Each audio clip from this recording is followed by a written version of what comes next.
Bonjour à tous, camarades et citoyens, camarades et citoyens, camarades et citoyennes. Aujourd'hui, nous sommes plutôt à parler, non pas de joyeuseté, mais de deuil et d'hommage. Si vous voulez, j'ai affaire à deux deuils cette année. Un deuil personnel et un deuil politique. Le deuil de ma grand-mère et le deuil d'un d'un résistant, d'un personnage historique. Alors, ma grand-mère, elle avait 94 ans. C'est une brave paysanne à l'ancienne. Et l'homme dont je m'apprête à vous parler, lui, il avait 99 ans, du coup. Et c'était un résistant FTP-MOI, franc-tireur et partisan, main-d'œuvre ouvrière immigrée.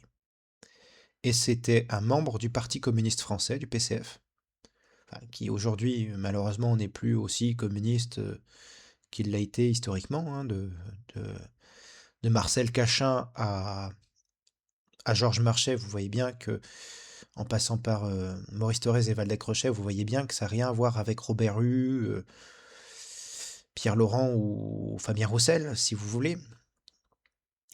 Il était membre du PCF, du coup, puis un des membres fondateurs du PRCF, du Pôle de Renaissance communiste en France. Alors, on peut critiquer le PRCF, on peut être membre du PRCF, on peut être communiste, ne pas être communiste, on peut être sympathisant ou adhérent PRCF, ou adhérent communiste, ou n'importe quel organe, quoique, quelle qu'elle soit, hein, c'est pas la question. La question, que vous soyez communiste ou non, de telle ou telle tendance, c'est pas ça la question. La question, c'est de savoir que Léon Landini a été un des hommes qui s'est battu pour la France, pour l'indépendance nationale et pour la justice sociale, pour défendre les travailleurs. C'était un des symboles du drapeau rouge et du drapeau tricolore. Ah, je précise, voilà. C'était un homme qui s'est battu pour la France et pour les travailleurs, hein. Et pour ça, il mérite le respect, que vous soyez communiste ou non, hein. J'imagine dans mon audience, il doit y avoir des gens qui sont communistes. Ma chaîne est quand même assez marquée de ce côté-là, et des gens qui ne le sont peut-être pas, mais qui sont curieux. Voilà. Et je les invite à respecter des communistes comme celui dont je vais parler, qui n'est pas un vulgaire gauchiste du NPA, si vous voulez, hein, mais un vrai communiste. Un vrai communiste sérieux, un patriote. Alors, bon, alors, FTP, MOI, franc-tireur partisan, main-d'œuvre ouvrière émigrée, c'est-à-dire que Léon Landini est d'origine, bon, son nom l'indique un peu, a des origines italiennes dans sa famille, et du coup, enfin, voilà. Et il s'est battu pour la France, hein. Voilà, il s'est battu pour la résistance française face à l'occupation. Donc, voilà, il faut dire les choses.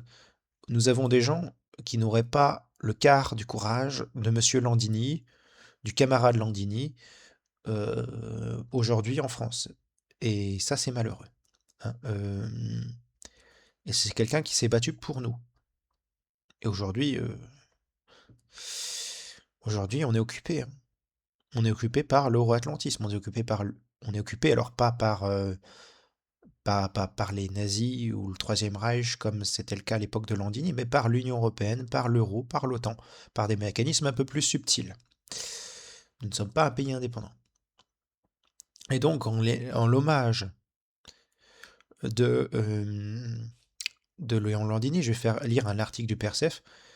Comme d'habitude, j'aurai des commentaires, des critiques éventuelles sur quelques petits points. Dans l'ensemble, ce sera un hommage surtout, plus que des critiques.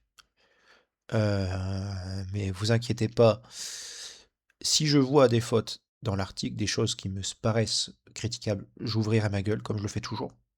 Et je pense que quand on parle d'un résistant, et quand on parle toujours de quelqu'un qui est capable d'esprit critique, de résistance physique, intellectuel, politique, moral, voilà, donc de résistant à résistant, si vous voulez, quelque part.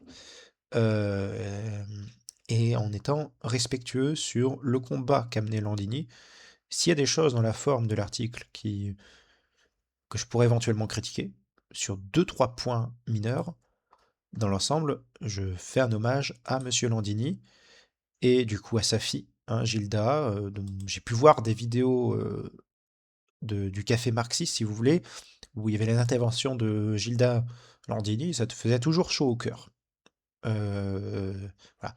Ah, c'est une dame âgée, hein, Gilda Landini, comme Monsieur Landini est âgé. Mais les interventions de Madame Landini, de Madame Gilda Landini, ben, font tout à fait honneur me semble, de ce que j'en ai vu, à son défunt père. Et en l'occurrence, j'adresse tous mes respects à Madame Gilda Landini, euh, et tous mes respects, toutes mes condoléances pour la perte de son paternel, de son père. Voilà, je le dis avec émotion, je le dis avec compréhension, parce que j'ai perdu ma grand-mère, si vous voulez, et donc de tout cœur, je, voilà, je suis avec elle, de tout cœur. Voilà, je parle un peu avec émotion, mais voilà, je comprends son deuil, et voilà, dans tout le sens, que ce soit dans le sens émotionnel, perte de ma grand-mère, mais dans le sens où, en tant que communiste, en tant que patriote, en tant que souverainiste, en tant que républicain, euh, ayant des valeurs tout à fait similaires. En tout cas, j'estime j'espère fortement qu'elle continue le combat de son père, et je souhaite tout le courage nécessaire pour ça, ainsi qu'à tous ses camarades. Eh bien, voilà, je souhaite tous mes voeux à la fois mes condoléances et mes voeux de courage, d'espoir pour continuer le combat, si vous voulez. Voilà. Continuons le combat de cet homme-là. Donc il y a ça à mettre en avant. Et donc on va lire cet article enfin, qui date du 21 septembre. Oui, j'ai attendu un peu une semaine, grosso merdo. J'étais un peu fatigué, j'avais les cours de la fac, si vous voulez, donc voilà. Euh, et ça, donc c'est un article du 21 septembre 2025. Il est mort la semaine dernière. Voilà. Mais on lui rend hommage et on continuera.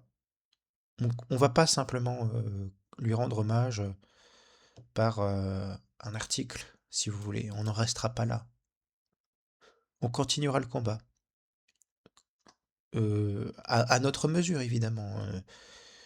Mais on continue son combat. Ne serait-ce chacun et chacune d'entre ceux qui m'écoutent, je vous intime l'ordre.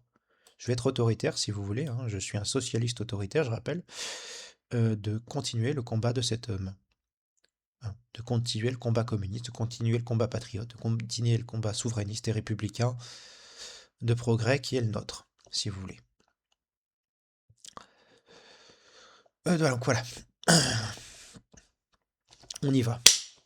Camarade Léon Landini, tu resteras à jamais un exemple et un honneur pour nous tous. Un article du 21 septembre 2025, hein, je précise. Léon Landini, à jamais, l'avenir appartient aux révolutionnaires, aux résistants, à ceux qui reconstruisent le Parti communiste, combattent le fascisme et la guerre, pour la liberté des peuples et les droits des travailleurs.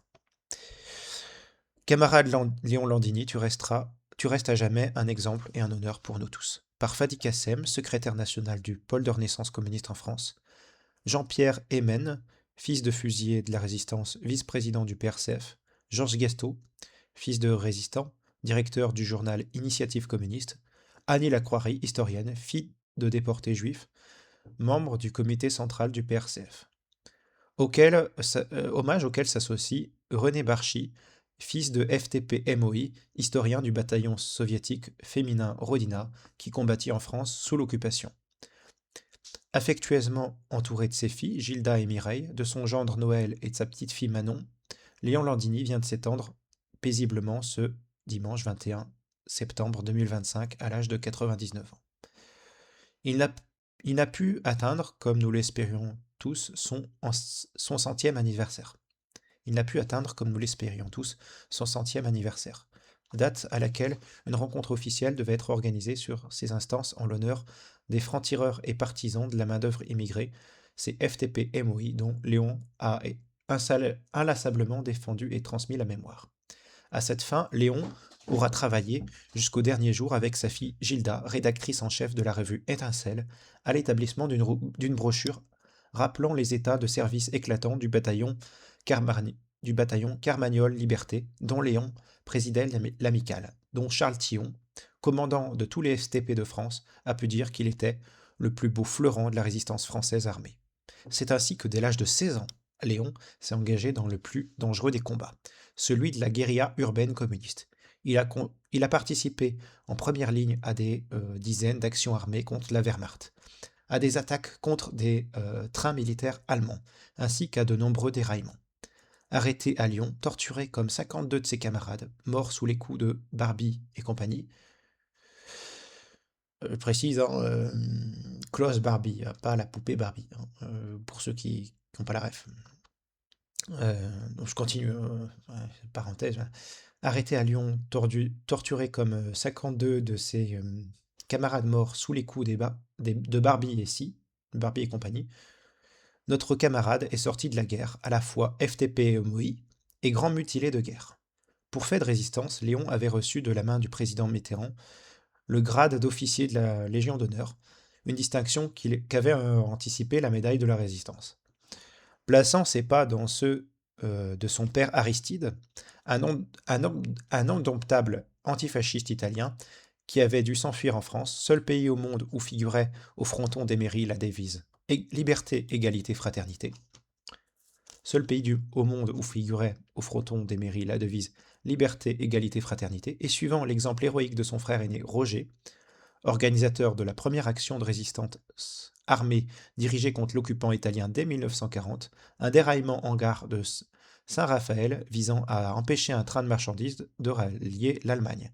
Fils de cadet d'une famille rouge qui avait successivement reçu Cachin et clandestinement Togliatti, Léon ainsi que sa sœur Hermine, elle aussi héroïne de la résistance, devenue par la suite secrétaire des parlementaires du PCF, aura symbolisé toute sa vie ce fil rouge qui a rattaché à travers l'histoire universelle la Révolution d'octobre, les fronts populaires antifascistes, la résistance à l'occupation nazie, la lutte du PCF d'après-guerre pour les jours heureux promis par le CNR, et avec elle l'engagement inlassable des communistes pour les avancées sociales, la liberté des peuples, le socialisme international, la souveraineté de la France et la paix mondiale.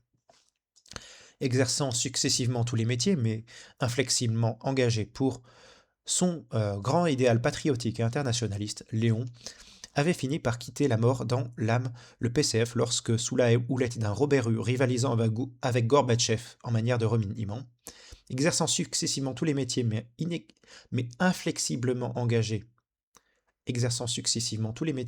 inflexiblement engagé pour son grand idéal patriotique et internationaliste, Léon avait fini par quitter la mort dans l'âme, le PCF, lorsque, sous la houlette d'un Robert Hue, rivalisant avec Gorbatchev en matière de reniement, ce parti eut fini doté de ses statuts la référence au marxisme-léninisme, au socialisme, au combat révolutionnaire et à la classe ouvrière, tout en ralliant une construction européenne synonyme de démolition sociale et nationale.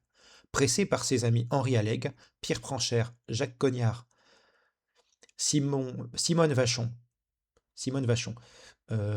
Bernard Parquet, Jean-Pierre Hémen, Léon répondit sans hésiter à la demande de Georges Hage, excusez-moi, il y a une coquille, ils ont mis Géo, à la demande de Georges Hage et de Georges Gastaut, à la demande de Georges Hage et de Georges Gastaut d'assumer la présidence exécutive du pôle de Renaissance communiste en France, créé en 2004. Comme il ne cessa alors de le proclamer, je n'ai pas abandonné le parti, c'est le parti qui m'a abandonné.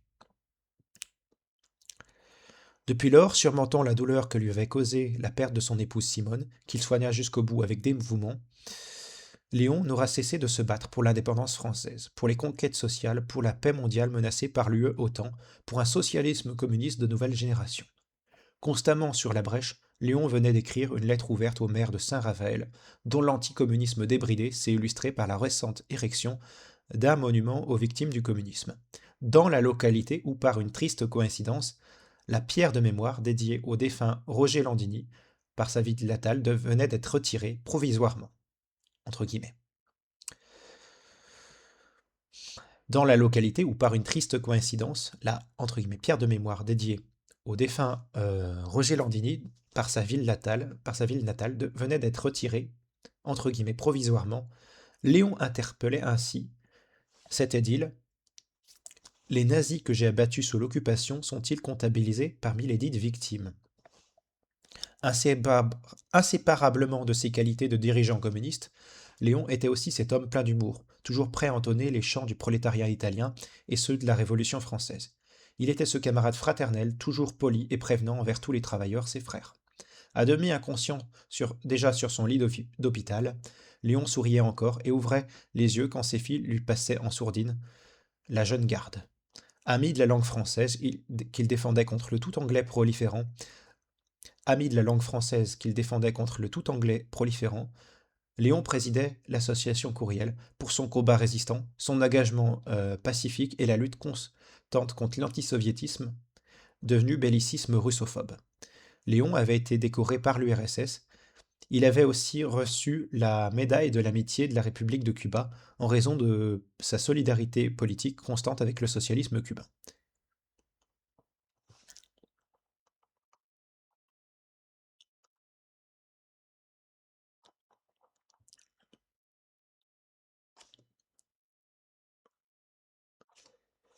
Inoubliable Léon, non seulement nous te regrettons de toute notre âme, mais unis derrière l'étendard de Carmagnole Liberté, tu as su porter au cœur du Panthéon, unissant avec le PRCF le drapeau rouge du combat social au drapeau tricolore de la France des travailleurs. Nous te jurons de rester unis contre le fascisme résurgent, pour la paix, pour la reconstruction des partis communistes de combat, pour la renaissance d'une France libre, forte et heureuse. Pour la renaissance d'une France libre, forte et heureuse, et pour ces nouveaux jours heureux auxquels tu as avoué ta lumière de vie. Ta vie de lumière, désolé. Je recommence. Inoubliable, non seulement nous te regrettons de toute notre âme, unis derrière l'étendard de Carmagnole Liberté que tu as porté au cœur du Panthéon, unissant avec le PRCF le drapeau rouge du combat social au drapeau tricolore de la France des travailleurs, nous te jurons de rester unis contre le fascisme résurgent, pour la paix, pour la reconstruction d'un parti communiste de combat, pour la renaissance d'une France libre, forte et heureuse, et pour ces nouveaux jours heureux auxquels tu as avoué ta vie de lumière.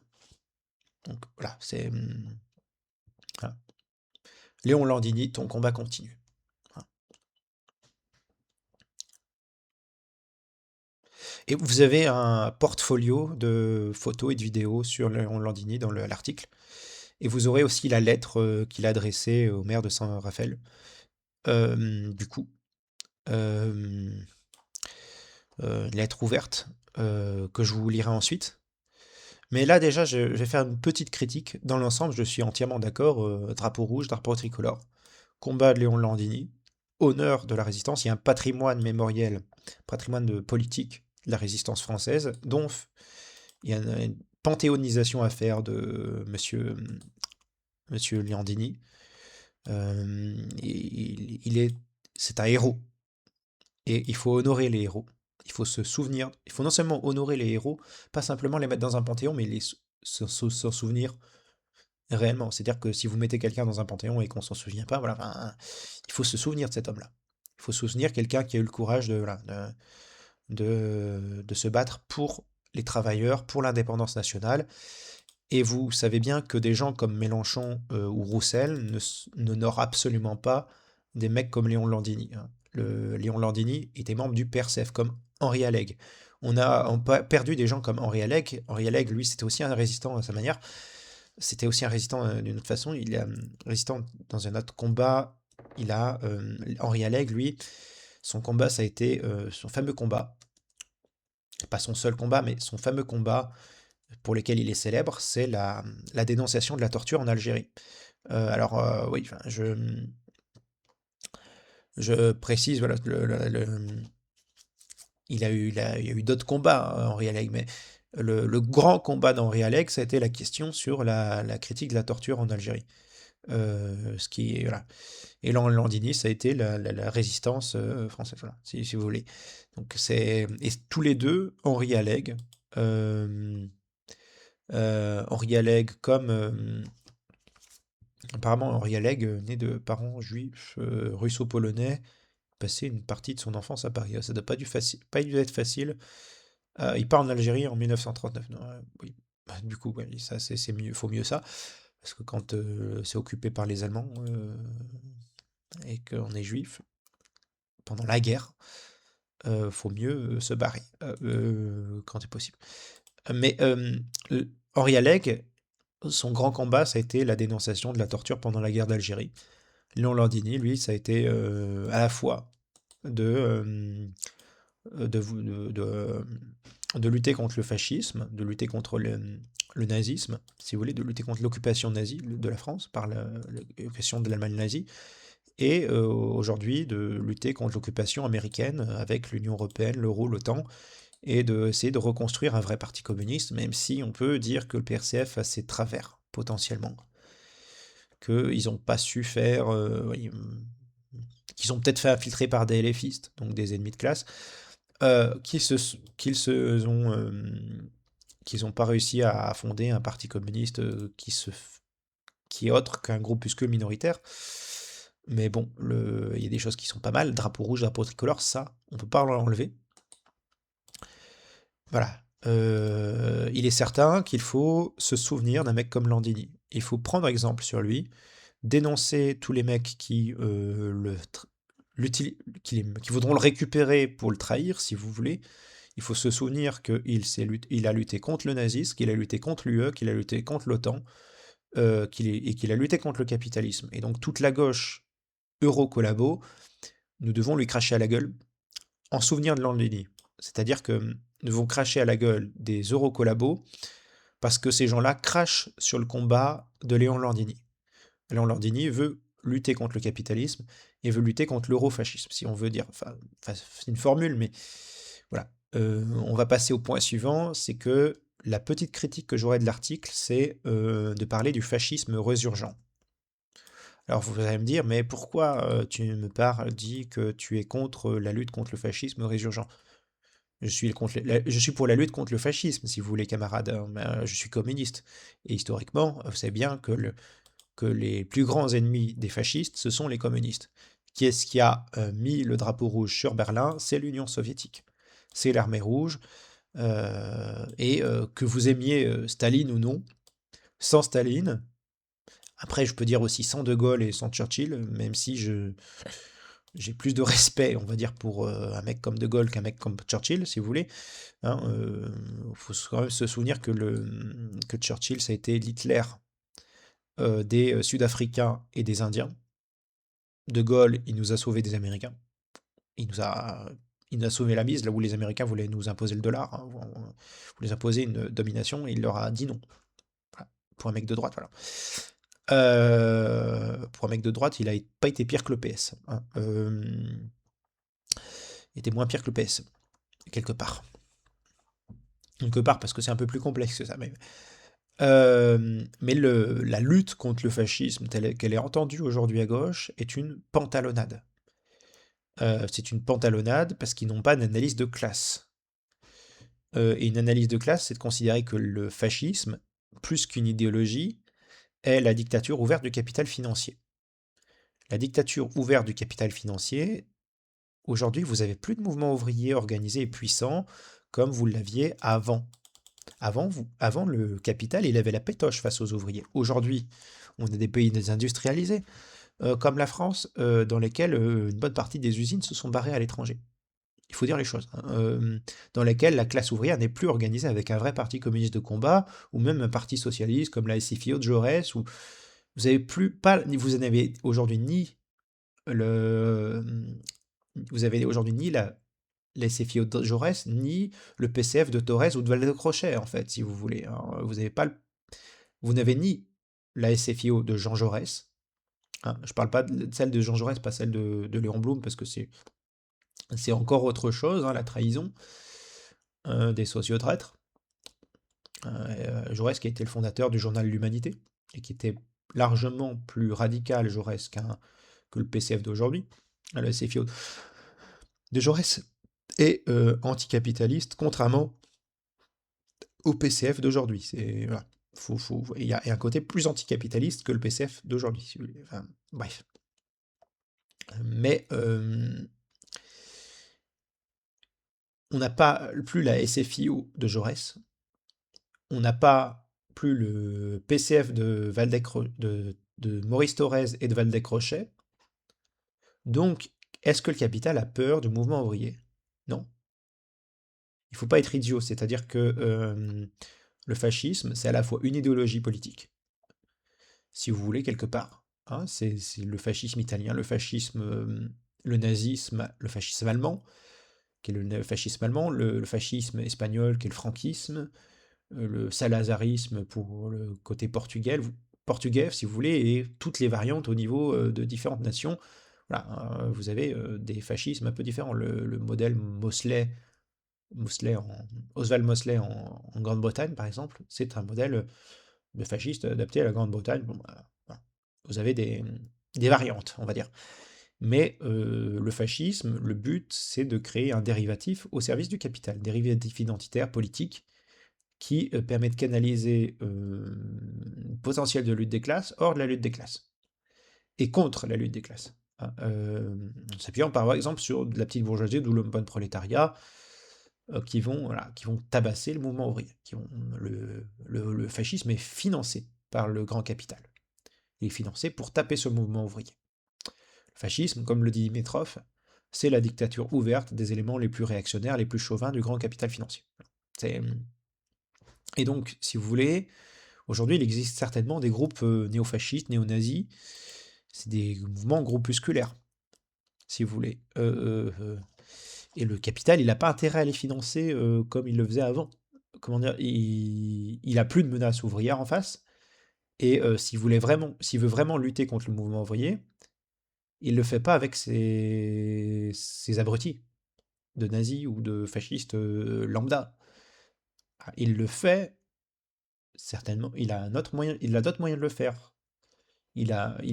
Comment dire, vous pensez sérieusement que les capitalistes qui sont pas si idiots que ça, en fait, en réalité, vont faire du fascisme à l'ancienne, vont reprendre la vieille recette du fascisme des années 30 en 2000, dans les années 2020, 2025, ou même 2000, non, non, non, non, ils sont pas si idiots que ça, c'est pas la même situation, c'est pas le même contexte historique, pas le même contexte national, donc ils vont pas faire ça. Ils vont trouver, soit ils vont reconstituer un fascisme s'ils en ont besoin, soit ils vont laisser, bon, ils vont faire utiliser d'autres méthodes, si vous voulez. Ils vont pas refaire à l'identique le fascisme des années 30. Les capitalistes, contrairement à certains gauchistes un peu concons, ils sont pas idiots. Hein. D'autant que le mot fasciste aujourd'hui ne veut plus rien dire quand il est employé par certains militants de gauche.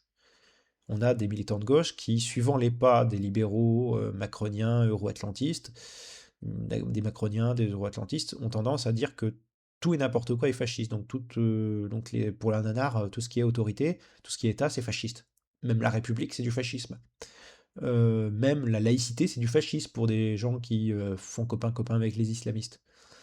Pour certains, la souveraineté nationale, le fait d'être un pays indépendant, c'est marrant quand on sait que la collaboration, c'est l'exact inverse de l'indépendance nationale, mais bon. Mais pour certains, le fait d'être indépendant de l'Union européenne, de l'euro, de l'OTAN, vouloir du Frexit, de vouloir du retour au franc, pour certains gauchistes qui marchent dans les pas de la droite libérale et même d'une partie de la droite réactionnaire, un peu européiste, un peu bizarre, et ben pour eux, ça, c'est du fascisme, de vouloir être un pays souverain, de vouloir être un pays indépendant. Vous comprenez qu'à partir du moment où on a des antifas un peu, faut dire franchement les mots, un peu neuneux, on désigne tout et n'importe quoi comme du fascisme, et le mot fasciste ne veut plus rien dire, et il est utilisé à tort, à travers. Et du coup, quand on voit des gens de gauche dire facho, facho, antifascisme, ça n'a plus le même effet que dans les années 30, 40, 50, fin 60. Ça plus pas la même signification.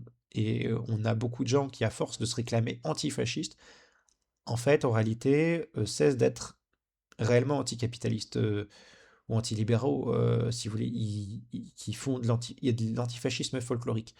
C'est pas pas l'intention du PRCF, mais en ayant toujours cette diatribe de enfin, ce discours-là, enfin de oui, ce style rhétorique de luttons contre le fascisme résurgent, et que on voit pas aujourd'hui de fascisme comme dans les années 30, ou alors sous des formes différentes, et qu'on n'est pas capable de réaliser ou qu'on n'est même pas à défaut capable de réaliser une nouvelle, de réactualiser une analyse antifasciste cohérente, de classe, marxiste, léniniste si vous voulez, jauresienne, tout ce que vous voulez, républicaine, et qu'on a aujourd'hui plus d'un antifascisme libéral-libertaire, ben l'antifascisme aujourd'hui, faut voir la gueule qu'il a, hein.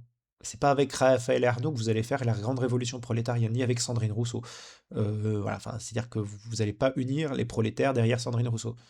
À partir de ce moment-là, faudra faire comprendre ça à certains antifas.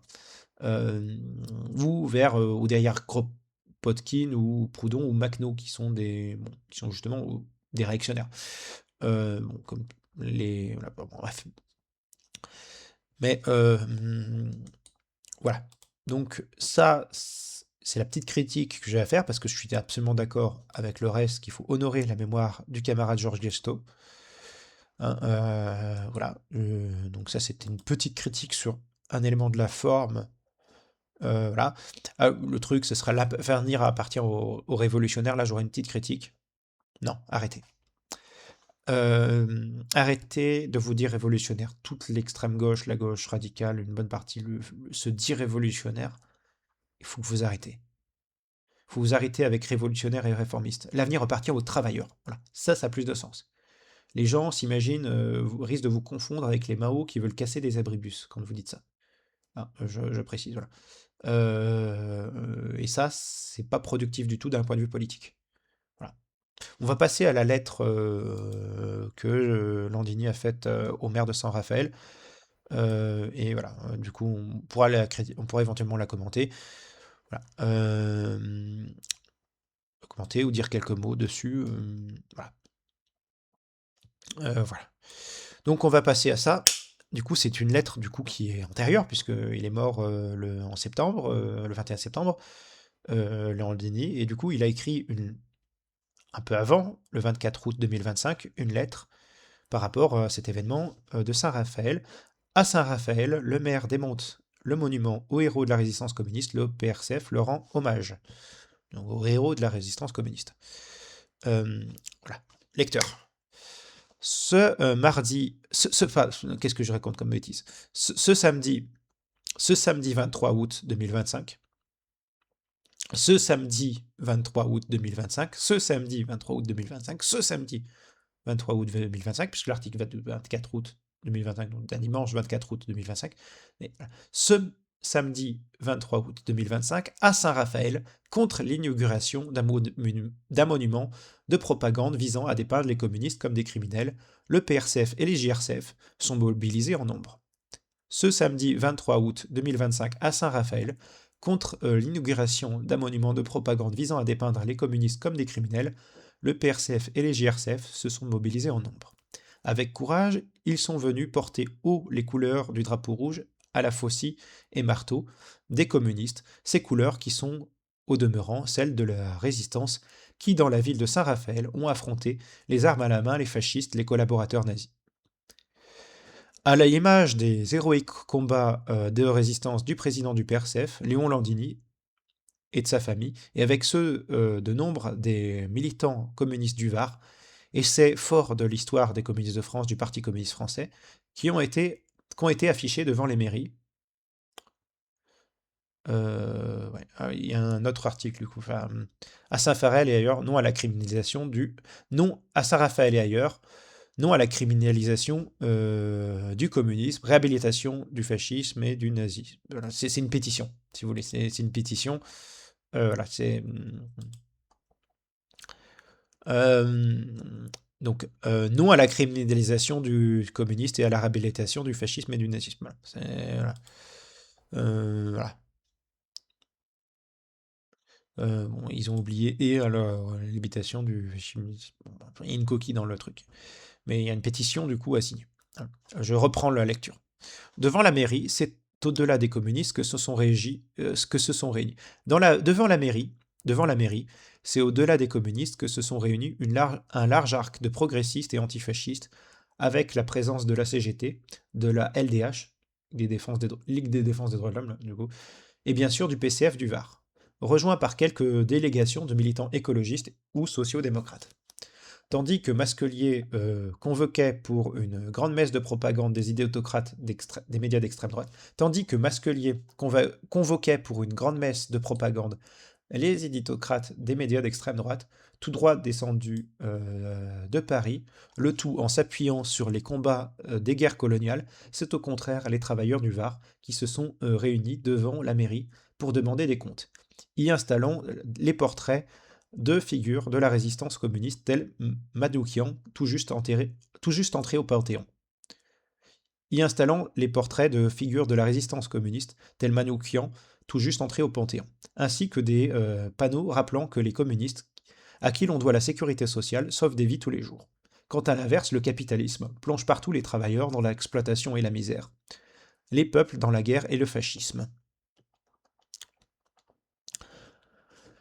Propagande anticommuniste et destruction de la stèle à la résistance communiste, l'ignominie négationniste et fasciste.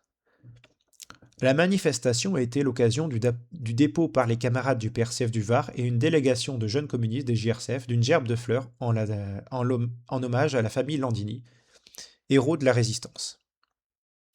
Quelle n'a pas été l'indignation quand il a été constaté que la stèle en leur hommage a été détruite par la mairie de Frédéric Masquelier. NDLR devant l'indignation suscitée par cette information sur les réseaux sociaux à la suite de la mobilisation du PRCF, la rédaction du journal Le Monde a demandé des explications au maire qui répond que la stèle n'a pas été détruite, mais retirée dans l'attente de travaux. Personne n'est dupe. C'est-à-dire qu'il y a un lien des réseaux sociaux. Bref. La gerbe de fleurs a été déposée devant la mairie. Il y a des photos. Rappelons que le maire de... On reprend la lecture du coup, plus l'article. Rappelons que le maire de Saint-Raphaël, Frédéric Masquelier, est un soutien de Marine Le Pen, à qui il a donné son parrainage en 2022. Ajoutant encore à l'ignoble, son monument de propagande anticommuniste a été apposé quelques mètres d'un monument à la résistance. Un monument ne rappelant rien de ce que la résistance à Saint-Raphaël, comme partout ailleurs en France, était principalement le fait des militants et militantes communistes. Ils ont oublié un T, militante. Ce sont eux qui, les armes à la main, contre les fascistes et les collaborateurs liquidateurs de la France, ont libéré la France. A l'inverse, c'est bien la droite et l'ensemble des partis de la bourgeoisie qui ont voté les pleins pouvoirs à Pétain. Ce sont eux qui ont fait le choix de la défaite. De la défaite. Ils ont écrit de la défaite. Il y a un problème de correction d'orthographe. Eux qui ont, avec leur police et leur milice, ont pourchassé la résistance, déporté les juifs. Eux qui ont encore aujourd'hui, sous l'égide de l'Union européenne et de l'OTAN, entreprennent chaque jour davantage la démolition de la France des travailleurs. C'est ainsi, sur fond de drapeau européen, que l'édile d'extrême droite a lancé son opération de propagande. Voilà. Donc ça, c'était l'article de M. Landini, que j'applaudis, mais j'aurais apporté quelques corrections. Alors, il y a une petite faute de coquille, si vous voulez, dans le truc. Bon, après, c'était un vieil homme quand il a écrit 99 ans, vous n'êtes pas forcément tout jeune pour... voilà, et je pense qu'ils ont un manque de correcteurs sur les questions orthographiques et grammaticales. Mais bon, voilà, enfin, on peut être occupé parfois. Quoi d'autre? Ouais. Faut arrêter avec l'antifascisme, à tort et à cri, parce que c'est pas le contexte. Mais je comprends tout à fait, parce que le PCF... alors, j'ai plusieurs choses à dire hein, par rapport à l'antifascisme. C'est que là, on parle du RN, le soutien à Marine Le Pen. Alors, comme il le dit, hein, il a raison de le dire d'ailleurs, sur le fond de drapeau européen que l'édile d'extrême droite a lancé son opération de propagande. C'est-à-dire que le RN est eurocollabo, même si une partie de son électorat est eurolucide, ce qui est assez marrant de ce côté-là. Donc, le RN, bon, il était fondé par d'anciens nazis, d'anciens collabos, des gens de l'OAS, des gens pas très recommandables. Ils ont séduit une partie de la vieille gauche, une partie des gaullistes, une partie de gens un peu libéraux. C'est assez bizarre, ce qui était là. Aujourd'hui, c'est un parti libéral sécuritaire et bourgeois opportuniste, pas l'extrême droite canal historique comme ça pouvait l'être, disons, avant. C'est un parti, mais ça reste un parti d'ennemis des travailleurs, si vous voulez. Mais il faut en faire l'analyse sérieuse. Alors, oui, il y a ce fond-là historique dégueulasse, enfin, qui est fasciste au RN, et il y a ce qu'il est aujourd'hui en tant que parti opportuniste bourgeois, libéral et sécuritaire. Voilà, bon, même si le libéralisme produit le fascisme à terme. Mais ça, c'est encore autre chose. Produit potentiellement le fascisme à terme. Donc il y a une volonté de salir les communistes de la part d'un mec d'extrême droite, ça c'est un fait. Quoi d'autre?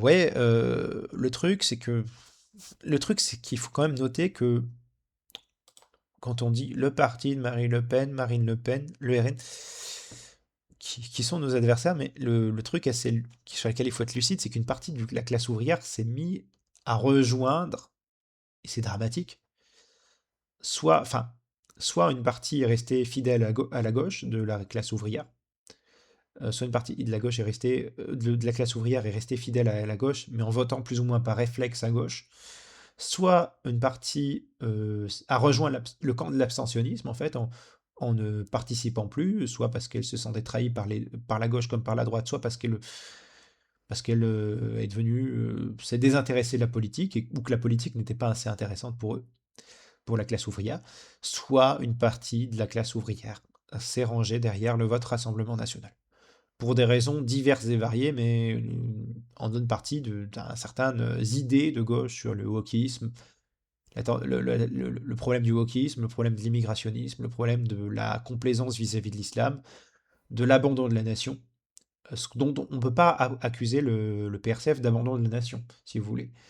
Mais tout le reste, la complaisance vis-à-vis de l'immigration, de l'islam, de l'insécurité, vis-à-vis des débilités woke aussi, qui sont le mal de notre siècle, fait que une bonne partie des travailleurs vont pas se joindre derrière vont pas se tourner vers Sandrine Rousseau, mais plus vers Éric Zemmour ou Marine Le Pen, si vous voulez. Alors, ils vont plus se retourner vers Marine Le Pen que Éric Zemmour, qui est plus bourgeois que, si vous voulez, là où le RN a un côté, là où Reconquête a un côté patricien, le RN a un côté plébéien. Mais les ouvriers se la font mettre comme avec LFI et LRM. Bon, LRM, évidemment, c'est un parti bourgeois. Mais voilà. Donc, il faut quand même. Ce que je veux dire par là, c'est que je suis d'accord sur le fond avec le fait qu'il faut combattre le RN, mais c'est-à-dire que sur la forme, sur le fond, la forme, sur un certain nombre de choses, il faut parler à l'électorat qui est ouvrier, qui est passé au RN. Et du coup, il faut quand même pas être idiot dans on est antifa, le RN, ils sont méchants. Oui, mais comment tu fais pour parler à la population ouvrière, la classe ouvrière, cette partie de la population ouvrière, la classe ouvrière dans la population, qui s'est tournée vers le vote RN? Pas en les insultant, pas en les traitant de fachos, mais en essayant de renouer le dialogue pour essayer de voir si on peut raisonner des gens et les ramener dans le camp de la classe ouvrière. C'est plus facile à dire qu'à faire, mais voilà. Et c'est un travail à faire, c'était plutôt que la méchante gauche, la méchante droite. Je dirais ça. Je dirais aussi que la droite et l'ensemble des partis de la bourgeoisie ont bien voté les pouvoirs pénals. Je dirais, oui, les partis de la bourgeoisie. Et je dirais qu'aussi que on mette en avant la droite et la gauche. Moi, je dépasse le clivage gauche-droite, si vous voulez. Je considère qu'il y a une partie de la gauche qui n'est plus de gauche, qu'il y a des gens qui peuvent trahir, si vous voulez. C'est le cas d'un mec comme Pierre Laval, si vous voulez. Pierre Laval, à la base, il était de gauche, il venait de la CSFIO, il s'est tourné vers la droite et vers l'anticommunisme. Et il est devenu ministre sous Vichy. C'était un traître. Et vous avez à gauche des gens qui sont ce qu'on appelle des traîtres, des sociaux-traîtres, ou des gauchistes, des gens, voilà, vous avez soit des gens qui sont complètement hypocrites, type PS, centre-gauche et compagnie, qui sont des sociaux-traîtres, voilà, gauche caviar, soit vous avez des gauchistes qui veulent être plus purs, plus à gauche que les communistes, et qui finissent au final soit en idiots utiles de la droite et la plus réactionnaire, soit en vieillissant, par devenir de cette même droite réactionnaire ou libérale qui combattait. Enfin, soit en être les idiots utiles des libéraux des réactionnaires, soit en devenant eux-mêmes des libéraux des réactionnaires avec le temps, en mûrissant et en pourrissant. Voilà, faut quand même voir que l'obsession pour le clivage gauche-droite, pour l'antifascisme, ne permet pas d'analyser les choses sérieusement. Il faut aller au fond des choses. Alors, c'est une tendance historique, il y a bien une gauche, une droite, si vous voulez, mais il faut aller au-delà des formules creuses, si vous voulez. La gauche, la droite, on a 200 ans d'histoire politique depuis la Révolution française. On a près de 200 ans d'histoire politique qui ont fondé le clivage gauche-droite, hein. Je rappelle que le clivage gauche-droite, c'est de base être de gauche, c'est être contre le veto royal, hein. La gauche étant du point de vue chrétien, le camp un peu plus, la droite étant vue comme le camp de Dieu et le gauche du diable, enfin, du point de vue de la main, voilà. Et semble-t-il, de la base, et donc du coup, naturellement, la droite, c'était celle qui était du côté du veto royal, du côté du roi, puisque le roi était lié à un pouvoir de monarchie de droit divin, et la gauche s'est fondée contre le veto royal, puis elle s'est fondée sur la République, la démocratie, l'idée de démocratie, de souveraineté populaire, et donc à terme de mouvement ouvrier, parce que quand même la revendication d'une démocratie qui n'était pas seulement de classe, mais aussi de masse ouvrière, paysanne, une démocratie étendue du politique à l'économie, s'est fait valoir, si vous voulez. Il y a eu le républicanisme et le mouvement ouvrier, si vous voulez. Et donc du coup, les revendications, se sont mûries même. Bon, sous la Révolution française, vous avez eu Babeuf, qui prenait déjà la communauté des biens et travaux en rassemblant hébertistes et jacobins. Ben, voilà. Si vous voulez, voilà, vous avez toute une histoire de la gauche. Et aujourd'hui, vous avez des drag queens et des islamistes et des fumeurs de joints et des néo-féministes qui se disent qu'elles sont pour le port du voile islamique, qui pourtant est censé être patriarcal, mais qu'elles veuillent quand même couper les couilles d'un certain nombre de mecs parce que c'est des méchants masculinistes. Enfin, je fais une grosse caricature, mais euh, bon, vous avez quand même un truc qui ressemble à rien, si vous voulez. Ouais, vous avez un truc qui ressemble à rien, hein. Voilà,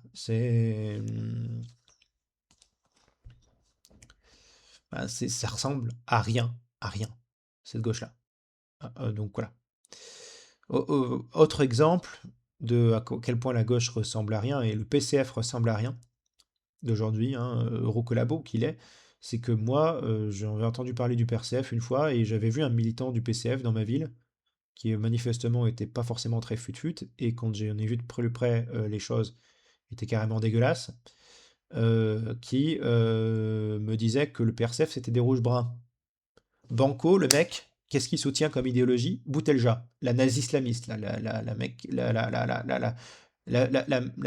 on parle d'une personne qui te parle de blancs hydracisés, qui te parle dans l'un de ses bouquins, c'est les blancs, les juifs et nous. Et accuser le PRCF, dont les militants ont été des antifascistes, des résistants réellement, historiquement existants, enfin, qui ont une consistance historique, une consistance réelle, antifasciste, marxiste, léniniste, de classe, si vous voulez, une consistance populaire, ouvrière, prolétarienne, ce que vous voulez.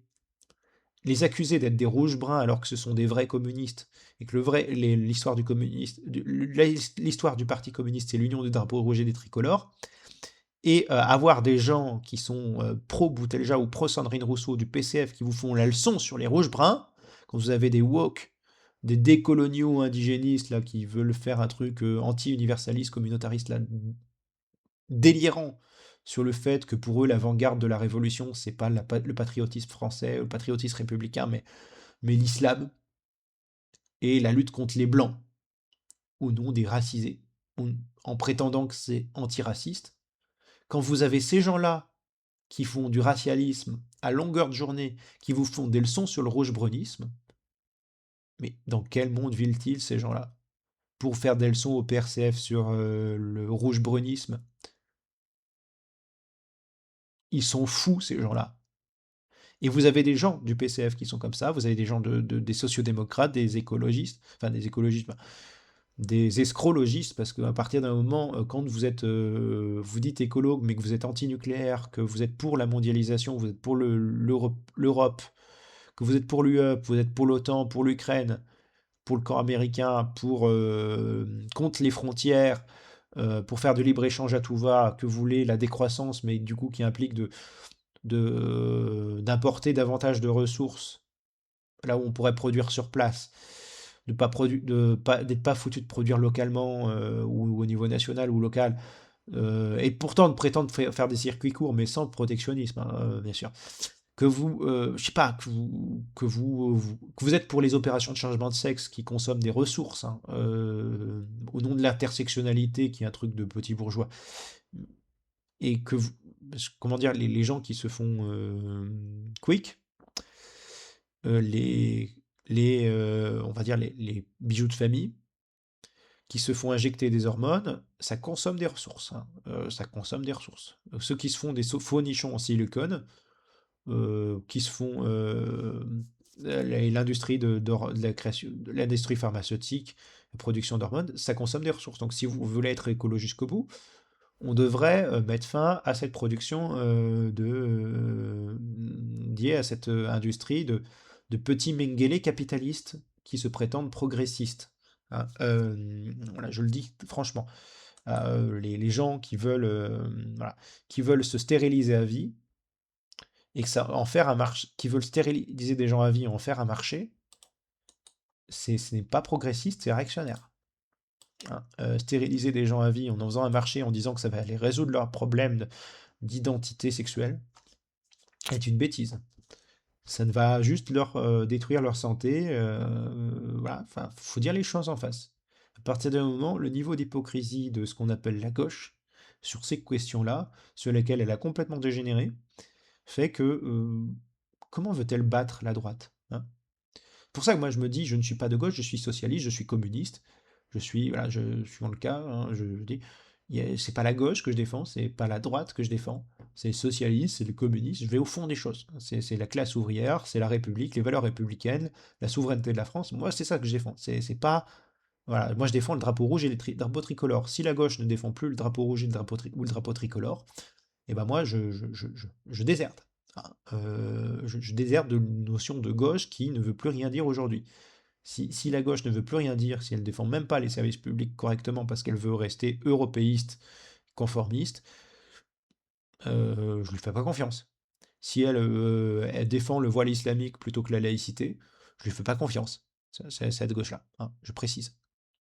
Je pense que pour être fidèle au sens du combat de Léon Landini, même si, bon, peut-être que le PRCF n'était pas assez critique de ces questions-là, quoi qu'il y ait des articles de Georges Gastaud qui étaient intéressants sur la théorie du genre, mais qui tapent pas assez sur le problème, si vous voulez, de l'islamisme, de l'islamisation, contrairement au Frente Obrero en Espagne. Eh ben, qui est ce qu'il est, hein, mais eh ben, si on fait pas le job, on peut pas se plaindre que l'extrême droite monte, arrive au pouvoir, voilà, et fasse la même politique que Macron. Les gens qui s'imaginent qu'on va avoir un nouveau petit moustachier autrichien ou un niveau Benito Mussolini ou un niveau Adolf Hitler ou un niveau Francisco Franco se mettent le doigt dans l'œil. En fait, à mon sens, ça peut potentiellement arriver, hein, on ne sait pas. Mais il y a plus de chances que vous ayez juste Bardella qui soit le nouveau Macron, si vous voulez. Qui arrive au pouvoir et il fait rebelote Macron, voilà. Ou alors que vous ayez un Glucksmann ou un Macron ou la même chose. Ou Mélenchon qui fait du Macron, ou Sandrine Rousseau qui fait du Macron, enfin, ou Olivier Faure qui fait du Macron. Enfin, mis à part François Asselineau ou Georgi Kuzmanovic, dont les gens qui, voilà, ou des gens du PRCF, je vois pas, ou même Philippot, même si je n'aime pas le personnage, je vois pas, hormis les souverainistes, gaullistes ou communistes ou sociaux-démocrates honnêtes, si vous voulez. Je vois pas qui, démocrate, socialiste, honnête, euh, je vois pas qui est anti-Macron, en fait, dans le paysage politique actuel. C'est-à-dire que majoritairement, on a du macroniste de gauche et on a du macroniste de droite. La NUPES, la New PS, là, c'est du macroniste de gauche. Et le RN, c'est du macronisme de droite, enfin, national macroniste, si vous voulez, mais où vous mettez un drapeau tricolore, mais vous restez dans l'Union européenne. Ça n'a aucun sens, en fait. C'est juste du symbolique, ça mène à rien. Cela, voilà. Bon, j'ai mis des petits points critiques à mon hommage, mais cet hommage est tout à fait sincère, profond, et je pense que si vous voulez, que si on veut être fidèle à quelqu'un comme Léon Landini, on doit produire nos propres résistants de notre siècle. On doit produire des gens, on doit avoir nos propres, avoir à produire, enfin produire. J'aime pas trop l'idée un peu réificatrice de la chose. On doit pas simplement produire comme des marchandises, vous voulez, les gens, mais on doit former des gens de la trempe forgée, du coup, forger des gens de la trempe de Landini, et ça, c'est pas forcément gagné, hein. J'ai pas la prétention de mec qui va lancer des grenades sur des nazis ou fusiller un nazi, ou qui va arriver avec un pistolet ou un fusil, combattre les nazis, ou même un couteau si on n'a pas d'armes, pour combattre les nazis, les fascistes, comme le faisaient les résistants, si vous voulez. Déjà, on n'est pas forcément à l'affaire aux mêmes choses, même contexte historique, politique, national, voilà. Et ensuite, je pense pas qu'on ait des gens qui aujourd'hui aient le courage de la situation.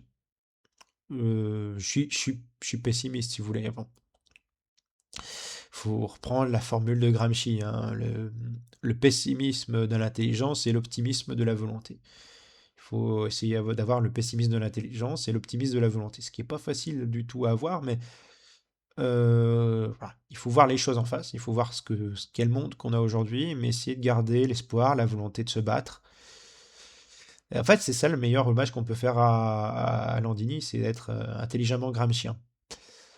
Euh, mais malheureusement, les gramsciens de droite sont souvent plus intelligents que les gramsciens de gauche. Enfin, la droite assume davantage s'approprier Gramsci que la gauche qui fait n'importe quoi avec. Mais bon, voilà, enfin, je fais l'hégémonie culturelle. Mais il nous faut former, former nos nouveaux héros. Et pour ça, il faut se souvenir des anciens, si vous voulez.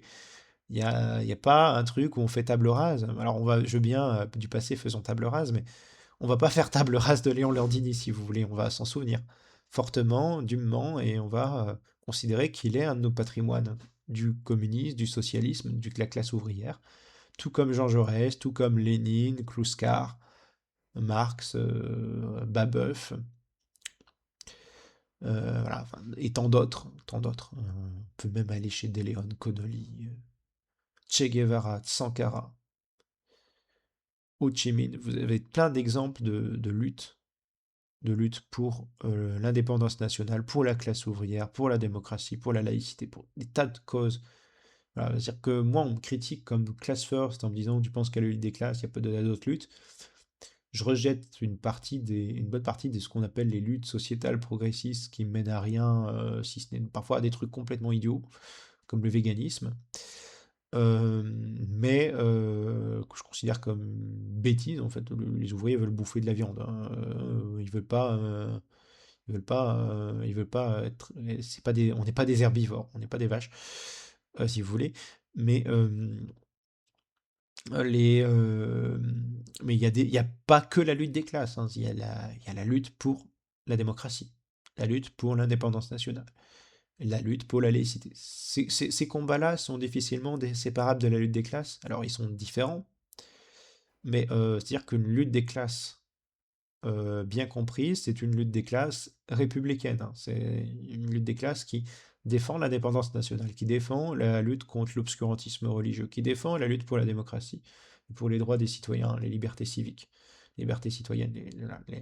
Voilà, c'est une lutte bien articulée, mais c'est pas les trucs les nouveaux trucs de la New Left identitaire qui servent à rien. Non, je parle de vrais combats. Voilà. Donc souvenons-nous du camarade Léon Landini, voilà, un héros, un héros. Bon, je me souviendrai aussi de ma grand-mère, du coup, 5 ans d'écart, hein, là, 99 ans pour Léon Landini, 94 ans pour ma grand-mère. Bon, vous pouvez me dire 2 fois condoléances me concernant. Bon, après, tout le monde peut perdre des proches à un moment donné.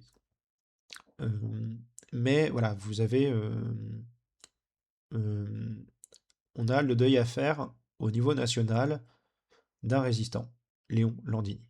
Souvenons-nous de lui. Sur ce, camarades et citoyennes, après cette vidéo hommage, je vous souhaite de prendre soin de vous. Raison, égalité, solidarité ou la mort.